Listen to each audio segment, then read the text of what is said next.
भैया दूज की आप सभी दर्शकों को ढेर सारी शुभकामनाएं। भाई दूज कार्तिक माह के शुक्ल पक्ष की द्वितीय तिथि को, जिसे हम यम द्वितीया भी कहते हैं, इस दिन बहन अपने भाई को घी का टीका लगाती हैं और उनके खुशहाल जीवन की कामना करती हैं। भाई अपनी बहन को कुछ न कुछ गिफ्ट जरूर देता है।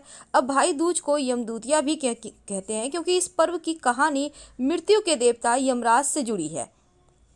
तो भाई दूज पर टीका करने का शुभ मुहूर्त, मंत्र और इसका महत्व आइए जानते हैं विस्तार से। थाली में सिंदूर, पुष्प, साबुत चावल और चांदी का सिक्का, पान का पत्ता, सूखा नारियल, नारियल का गोला, पुष्प, कलावा, मिठाई, दुर्वा घास और केला रखें।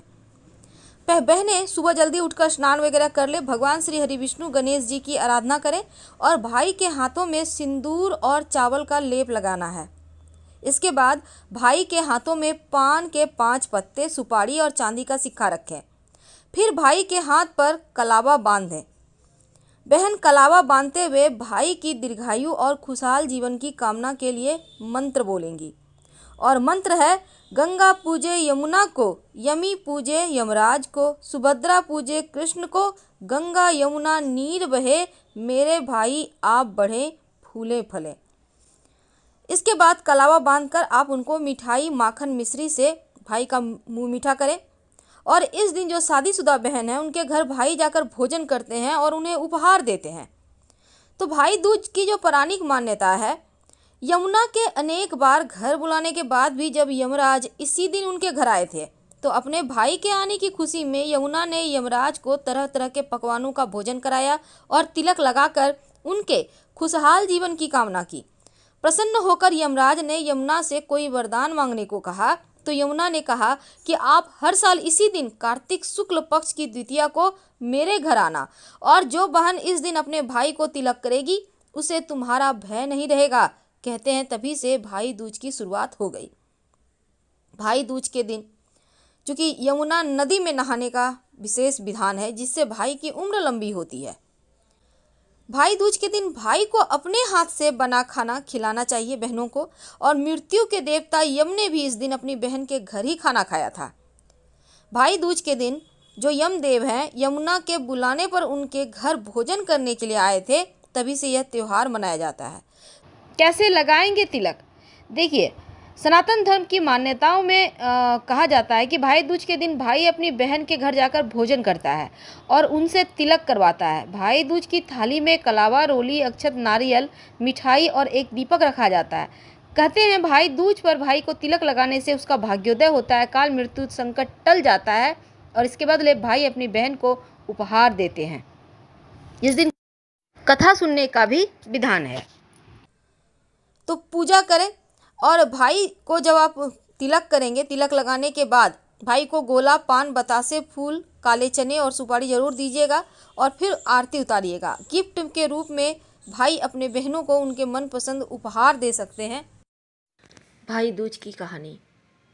सूर्य भगवान के पुत्र यमराज और पुत्री यमुना को समर्पित भाई दूज पर्व को लेकर एक लोक कथा प्रचलित है। आइए सुनते हैं। एक बुजुर्ग महिला के 7 बेटे और 1 बेटी थी। उसके 6 बेटे शादी के वक्त सांप के द्वारा डसे जाने के कारण मर चुके थे और बहुएं विधवा हो गई थी। बेटों की मौत के दुख से माँ रो रो कर अंधी हो गई थी।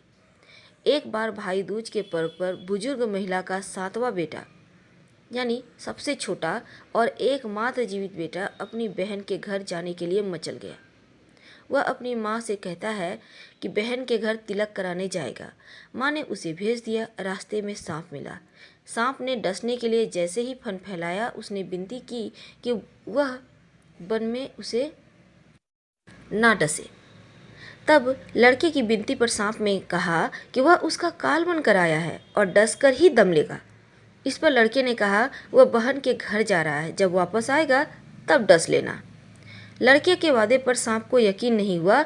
लड़के ने सांप से कहा कि यकीन नहीं है तो उसके झोले में घुस के बैठ जाए। सांप झोले में घुसकर बैठ गया। इधर भाई के आने की खबर पाकर बहन की खुशी का ठिकाना नहीं था। उसने अपने पड़ोस में रहने वाली महिला से सलाह मांगी कि भाई को क्या भोजन बनाकर खिलाया जाए। पड़ोस वाली महिला ने भाई के स्वागत में खुश बहन की खुशी से चिढ़ गई। उसने कहा कि दूध से रसोई लीप दो और घी में चावल पका दो। भोली बहन ने ऐसा ही किया। भाई घर पहुंचा तो बहन ने स्वागत किया।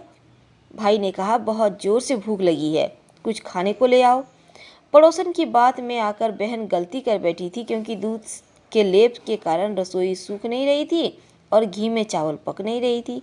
बहन ने अपनी पड़ोसन की बात भाई को बता दी। इस पर भाई ने बहन को खाना बनाने में मदद की। खाना खाकर भाई सो गया और तो उसके भांजे यानी बहन के बच्चे आ गए और पूछने लगे कि मामा क्या लाए हैं। भाई ने कहा कि वह कुछ नहीं लाया है, लेकिन बच्चों ने सांप वाला झोला ले लिया। बच्चों ने झोला खोला तो उसमें से हीरों का हार निकला। हीरों का हार पाकर बहन बहुत खुश हुई।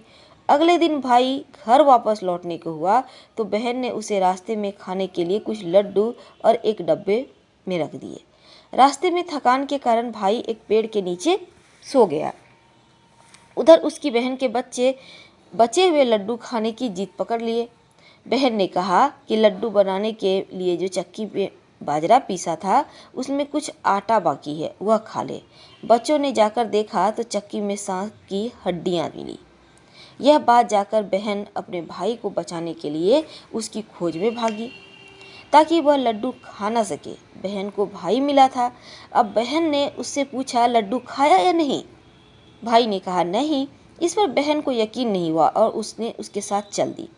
बहन को प्यास लगी तो भाई ने कहा कि जिस दिशा में आसमान में चील उड़ रही है, हो सकता है वहाँ पानी मिल जाए। बहन को वहाँ पानी मिल गया। पानी पीकर जब वह लौट रही थी, रास्ते में उसे 6 कफन की गई शिलाएं मिली और एक शिला ऐसी ही बाहर रखी थी।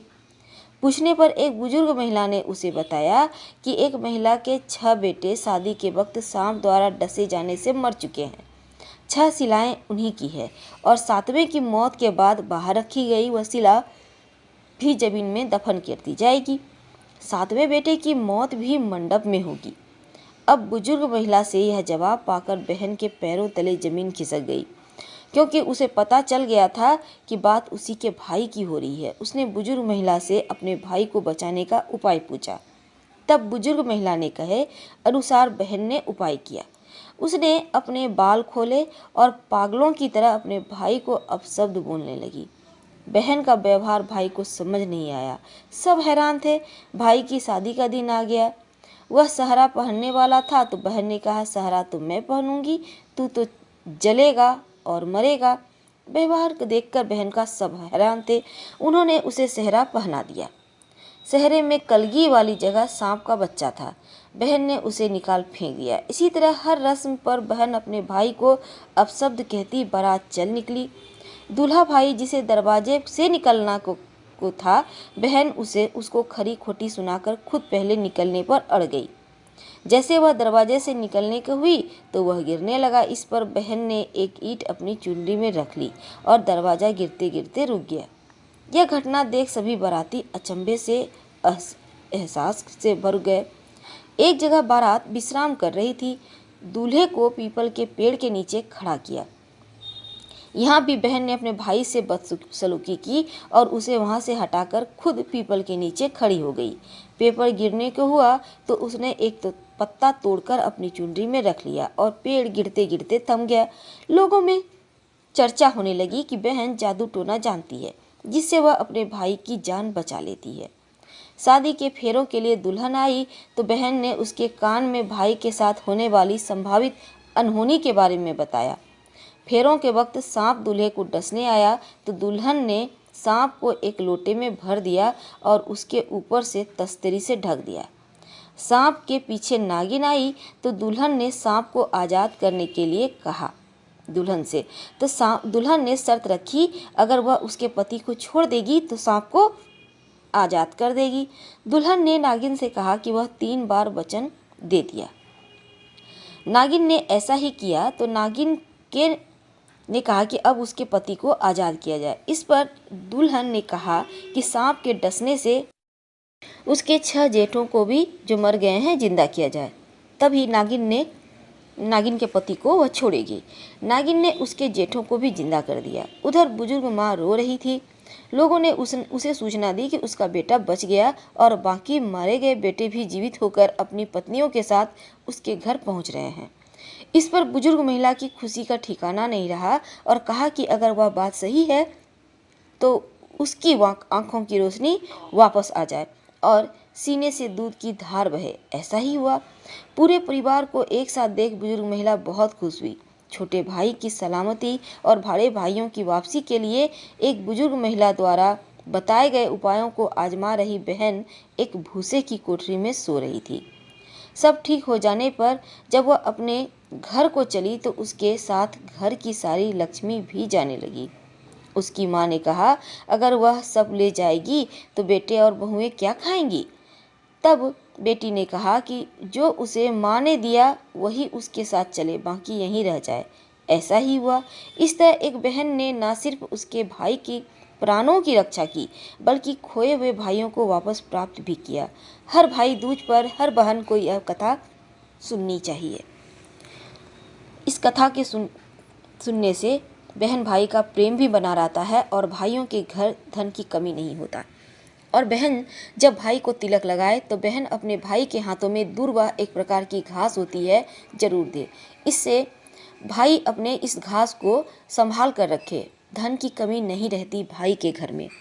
फिलहाल हम आपसे विदा लेते हैं। हर हर महादेव।